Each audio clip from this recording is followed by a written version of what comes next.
அஸ்ஸலாமு அலைக்கும் வரஹ்மத்துல்லாஹி வரகாத்துஹு. அன்பார்ந்த சகோதர சகோதரிகளே, பல்வேறு விஷயங்களை பார்த்துட்டு வர்றோம். சமுதாயத்தில் ஏற்பட வேண்டிய மாற்றங்கள், இதை பற்றிலாம் பேசினா தானே கொஞ்சமாவது புரிதல் ஏற்படும். சமுதாயத்தில் புழக்கத்தில் வரணும்.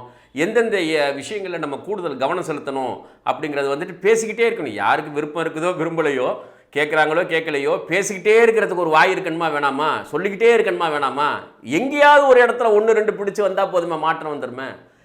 முக்கியமான ஒரு விஷயம் என்ன அப்படின்னா, நம்ம கடந்த காலத்தில் கவனம் செலுத்தாமல் விட்டது, லேஸ் மாசாக எடுத்தது பாருங்கள், இஸ்லாமிக் ஃபினான்ஸ் இருக்குது பாருங்கள், இஸ்லாமிக் பேங்கிங் அண்ட் ஃபினான்ஸ். அது வந்து இன்றைக்கி உலகத்தில் ஒரு பெரிய அளவுக்கான வளர்ச்சி அடைந்து வரக்கூடிய ஒரு செக்டார் அது. ஆனால் இந்தியாவில் வந்து அது இதுவரையிலும் அது சாத்தியம் இல்லாமல் இருந்துச்சு. இப்போ மறைமுகமாக அதுக்கான வாய்ப்புகளை வந்துட்டு அரசே அதுக்கு ஏற்படுத்தி கொடுத்துட்ருக்குது. ஏன்னா ஏறக்குறைய 600 பிரான்ச்சஸ் இருக்குது. குறிப்பாக கல்ஃபில் 6 அரபு நாடுகளில் இருக்கக்கூடிய இஸ்லாமிக் பேங்க்ஸில் கோடியாக கிடக்குது. அப்படியே எங்கே முதலீடு செய்கிறது, எதுக்கு அதை வந்து பயன்படுத்துகிறது அப்படின்னு தெரியாமலேயே கோடியாக கிடக்குது. அது சம்மந்தமாக நீங்கள் கொஞ்சம் படித்து பார்த்தீங்கன்னா தெரியும். அப்போ இது கேரளா வந்து ஓரளவுக்கு நல்லா பயன்படுத்துகிறாங்க. கேரளா முஸ்லீம்கள் அரபு, ஏன்னா அவங்க வந்துட்டு அரபு நாட்டு அரசர்களோடு நல்ல நெருக்கமாக இருக்கிறாங்க. அதாவது முக்கியமாக அரபு நாடுகள்லேயே நம்பிக்கைக்குரிய ஒரு சமூகம் இருக்குது அப்படின்னா அது இந்திய சமூகம். இந்திய சமூகத்திலே மலையாளி சமூகம், கேரளா சமூகம் அரபு நாட்டு ஆட்சியாளர்களோடு நெருக்கமாகவும் நம்பிக்கை மிகுந்தாகவும் மாறி போயிருக்குது. அப்போ அந்த அந்த அந்த அந்த நம்பிக்கை, அந்த தொடர்புகளை அவங்க எப்படி பயன்படுத்துகிறாங்க பாருங்கள். அழகாக வந்துட்டு கேரளா கவர்மெண்ட்டினுடைய ப்ராஜெக்ட்ஸுக்கு, முக்கியமாக இன்ஃப்ராஸ்ட்ரக்சர் சார்ந்த ப்ராஜெக்ட்ஸ்க்கு, ரொம்ப நவீனமாக வளரக்கூடிய துறைகளுக்கு அந்த இன்வெஸ்ட்மெண்ட் முதலீடுகள் செய்யப்படுது.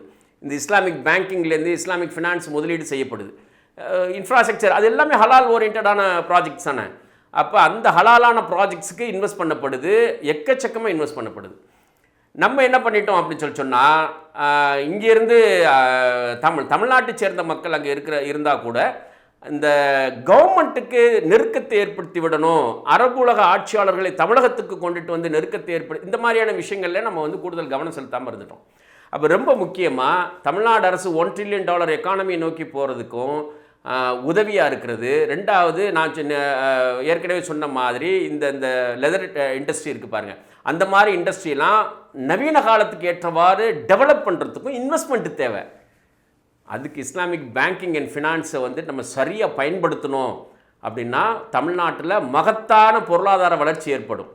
மட்டுமல்ல, இப்போ வெளிநாடுகளில் போய் கடன் வாங்க வேண்டிய அளவுக்கு தமிழ்நாடு இருக்குது. 10 லட்சம் கோடி கடன் வாங்கியிருக்கோம் அப்படின்னா ஒரு வருஷத்துக்கு வந்துட்டு அது வந்துட்டு ஒரு 70,000 கோடி வந்துட்டு வட்டி கட்டுற மாதிரியான ஒரு சூழல் இருக்குது பல இடங்கள்லேருந்து.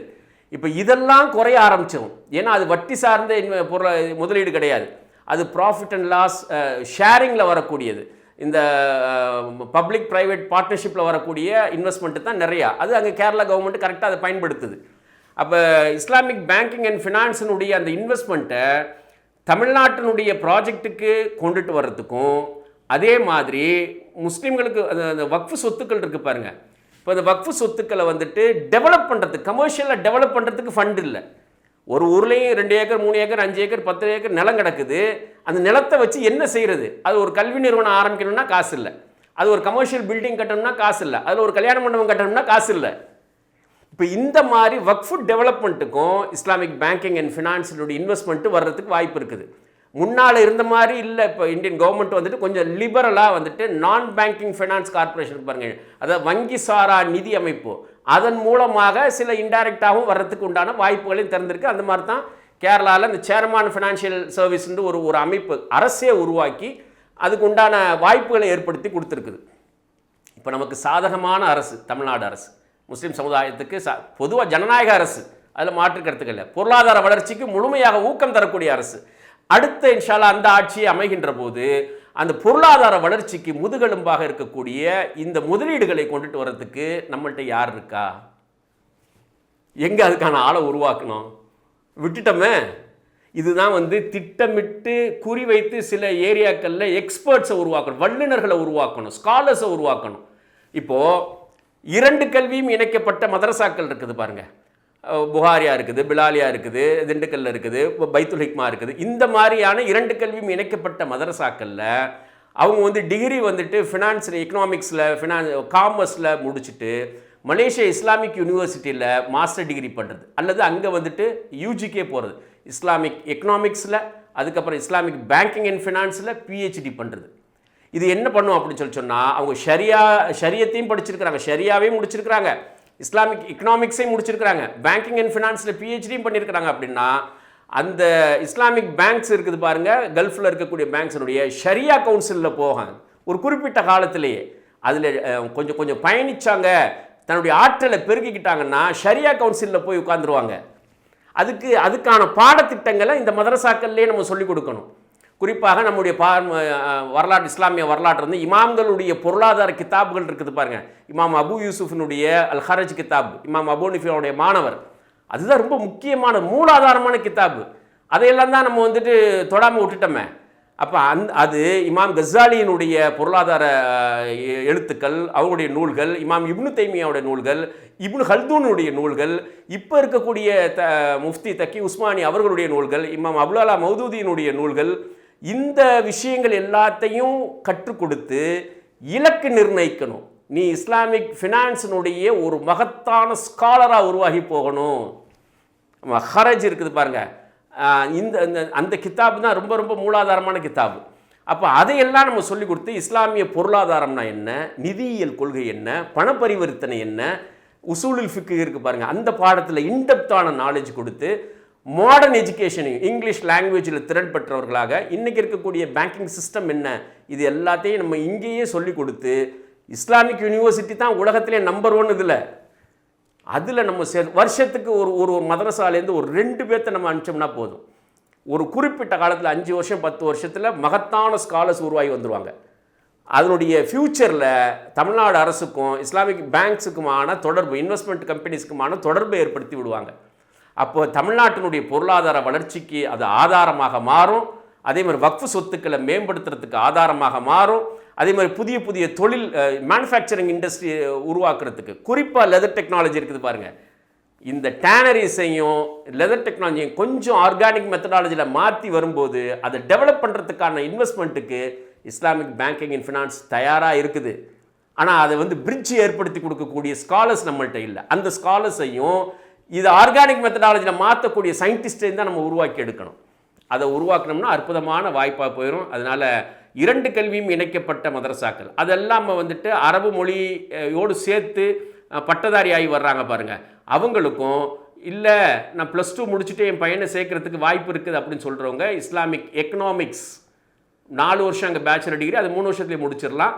முடிச்சுட்டு master degree Islamic banking and ஃபினான்ஸில் பண்ணுறது, அது பிஹெச்டி ஃபின்டெக்கில், ஃபைனான்ஸ் அண்ட் டெக்னாலஜியில், இஸ்லாமிக் ஃபின்டெக், இஸ்லாமிக் ஃபைனான்ஸில் ஃபின்டெக் இருக்குது பாருங்கள், ஃபைனான்ஸ் அண்ட் டெக்னாலஜியையும் இணைச்சி நவீன காலத்திற்கு தகுந்த மாதிரி எதிரெல்லாம் முதலீடு செய்யலாம். இன்சூரன்ஸ் என்ன, இஸ்லாமிக் இன்சூரன்ஸ் என்ன, இந்த மாதிரியான ப்ராஃபிட் அண்ட் லாஸ் ஷேர் பண்ணுறது இல்லை, இன்ஃப்ராஸ்ட்ரக்சரில் எப்படி டெவலப் பண்ணுறது, இதுதாங்க வளர்ச்சி.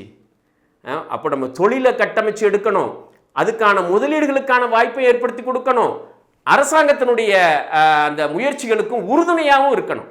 அதுக்கு நமக்கு சாதகமான ஒரு அரசு கடந்த ஆண்டுகளில் அமைஞ்சிருக்குது, இனி வரக்கூடிய காலத்திலையும் அமையும். அழகான திட்டத்தை கொண்டு போய் நம்ம கொடுக்கும்போது எல்லா மக்களும் பயனுறக்கூடியவர்கள், தமிழகத்தினுடைய ஒட்டுமொத்த சமூகமும் வளர்ச்சி அடைவதற்கு, தமிழகத்தை முதன்மை மாநிலமாக மாற்றுறதுக்கு ஒரு வருஷத்துக்கு ஒரு 5 ஸ்காலர்ஸை உருவாக்கணும்னா போதும். அவங்களுக்கு மட்டும் கொஞ்சம் சோஷியல் தாட் இலக்கு இருந்துச்சுன்னா முஸ்லீம் சமூகமில் தமிழ்நாட்டினுடைய பொருளாதாரத்தை நிலையுமே மாற்றி அமைக்கக்கூடிய அற்புதமான வாய்ப்பு இருக்குது. இப்போ அது மறைமுகமாக குஜராத்லாம் பண்ண ஆரம்பிச்சிருச்சு, சரியா? அது முன்னாலேலாம் அதுக்கு தடை இருந்துச்சு. கேரளா பண்ணுறதை பார்த்துட்டு குஜராத்தும் அதுக்கான ஏற்பாடுகளை வந்து செஞ்சு கொடுத்து அந்த ஃபாரின் இன்வெஸ்ட்மெண்ட், அந்த இஸ்லாமிக் ஃபைனான்ஸ் இன்வெஸ்ட்மெண்ட்டை ஈர்க்கக்கூடிய அளவுக்கு அவங்களும் அதுக்கான வாய்ப்பை ஏற்படுத்திட்டு ஆரம்பிச்சிட்டாங்க.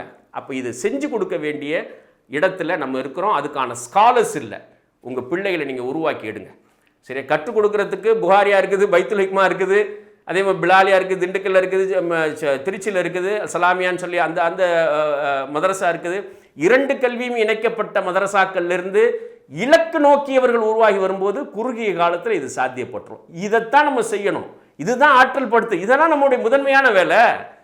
நம்ம பிள்ளைகளை நம்ம இன்னைக்கு இருக்கக்கூடிய பிரச்சனைகளை சந்திக்காமல் இருக்கணும் அப்படின்னு சொன்னால் நம்முடைய வாழ்க்கை இலக்கு நோக்கியதாக இருந்தால் மட்டும்தான் இருக்கும். இல்லைன்னா நம்மளுடைய அலட்சியம் காரணமாக நம்ம பிள்ளைகளே சிக்கலை சந்திக்கும். அல்லாஹ் பாதுகாப்பானாக. இன்ஷா அல்லாஹ் இது சம்பந்தமாக அதிகமாக யோசிங்க. அஸ்ஸலாமு அலைக்கும் வரஹ்மத்துல்லாஹி வபரகாத்துஹு.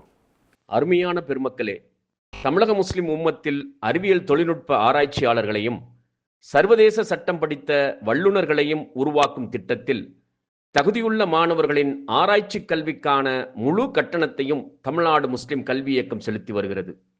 ஆற்றல் மிக்க அறிஞர்களையும் ஆகச்சிறந்த விஞ்ஞானிகளையும் உருவாக்கும் இந்த தொலைநோக்கு திட்டத்திற்கு உங்களது ஜக்காத் சதக்கா தொகைகளை தாராளமாக வழங்கிடுங்கள்.